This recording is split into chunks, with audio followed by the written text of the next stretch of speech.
நமச்சிவாயா. என் அன்பு தங்கமே, நீ இப்பொழுது சற்று மன வருத்தத்தில் இருக்கின்றாய்.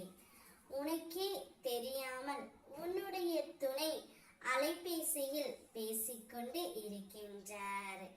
அது யாரப்பா? எனக்கு தெரியாமல் என்னுடைய துணை அலைபேசியில் பேசி வருகின்றாரே, யார் என்று உனக்கு தெரிந்து கொள்ள வேண்டுமா? இதை முழுமையாக கேள் தங்கமே, உனக்கே புரியும்.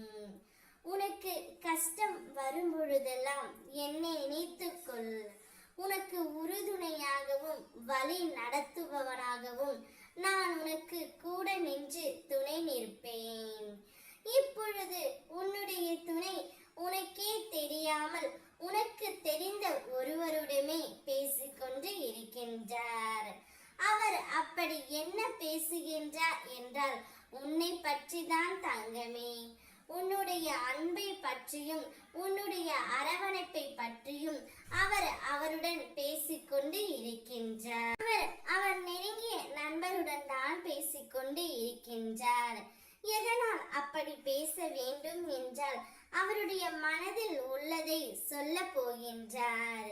அவருடைய மனம் முழுவதும் நீயாகத்தான் இருக்கின்றாய் தங்கமே. அவருடைய அன்பை உன்னிடம் எப்படி வெளிக்காட்டுவது என்று தெரியாமல் அவரிடம் சொல்லிக் கொண்டு இருக்கின்றார். வேறு எதுவும் அவர் பேசவில்லை தங்கமே. உன்னை அவர் முழுமையாக நேசிக்கின்றார். உன்னுடைய அன்பு இப்போது அவருக்கு புரிந்து விட்டது. அதனால் தான் உன்னை பற்றி தினமும் அலைபேசியில் பேசி வருகின்றார்.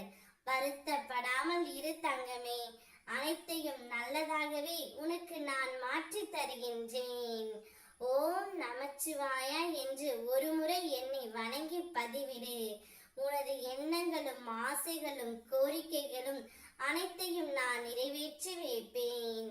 நீயும் உன்னுடைய துணையும் 16 செல்வங்களும் பெற்று சீரும் சிறப்புமாக வாழ்வீர்கள். ஓம் நமச்சிவாயா.